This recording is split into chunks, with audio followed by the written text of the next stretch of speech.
And when that Brahmana had come out with his wife, that lord of birds, fleet as the mind, stretching his wings, ascended the skies. He then saw his father, and hailed by him, Garuda of incomparable prowess, made proper answers. And the great Rishi Kashyapa then asked him, O child, is it well with thee? Dost thou get sufficient food every day? Is there food in plenty for thee in the world of men?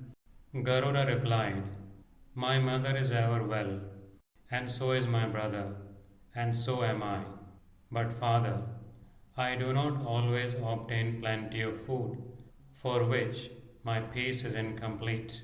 I am sent by the snakes to fetch the excellent Amrita. Indeed, I shall fetch it today, for emancipating my mother from her bondage. My mother commanded me, saying, Eat thou the nishadas. I have eaten them by thousands, but my hunger is not appeased. Therefore, O worshipful one, point out to me some other food by eating which, O Master, I may be strong enough to bring away Amrita by force. Thou should indicate some food wherewith I may appease my hunger and thirst. Kashyapa replied, This lake thou seest is sacred. It has been heard of even in the heavens. There is an elephant with face downwards who continually drags a tortoise, his elder brother. I shall speak to you in detail of their hostility in former life. Just listen as I tell you why they are here. There was of old a great rishi of the name Vasu. He was exceedingly wrathful. He had a younger brother of the name Supratika. The latter was averse to keep his wealth jointly with his brothers, and Supratika would always speak of partition.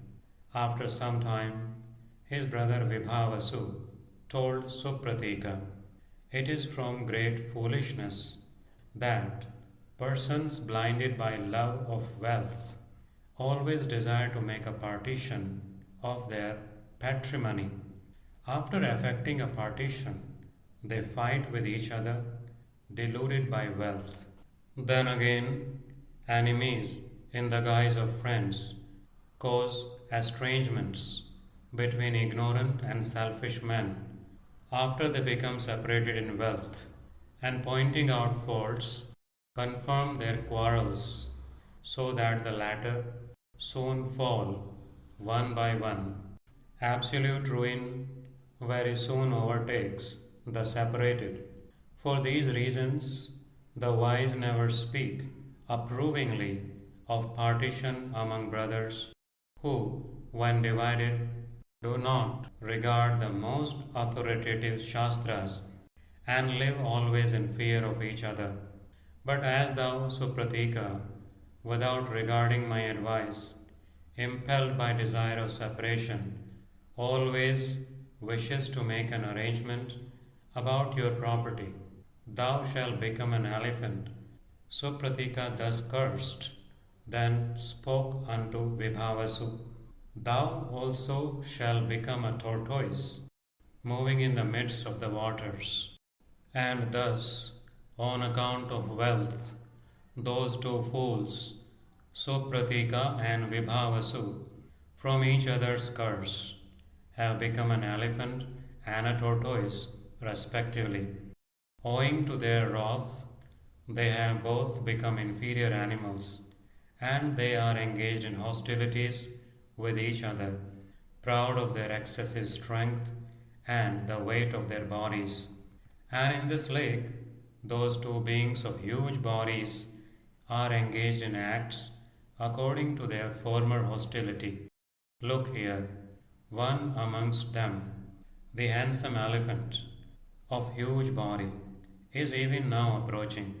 Hearing his roar, the tortoise also of huge body living within the waters comes out, agitating the lake violently, and seeing him, the elephant, curling his trunk, rushes into the water, and endued with great energy, with motion of his tusks, the fore part of his trunk, and tail and feet, he agitates the water of the lake, abounding with fishes.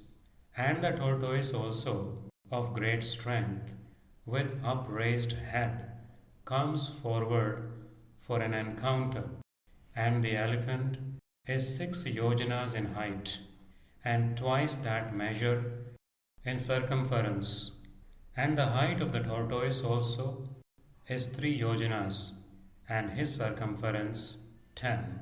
Eat thou up both of them that are madly engaged in the encounter and bent upon slaying each other, and then accomplish the task that thou desires.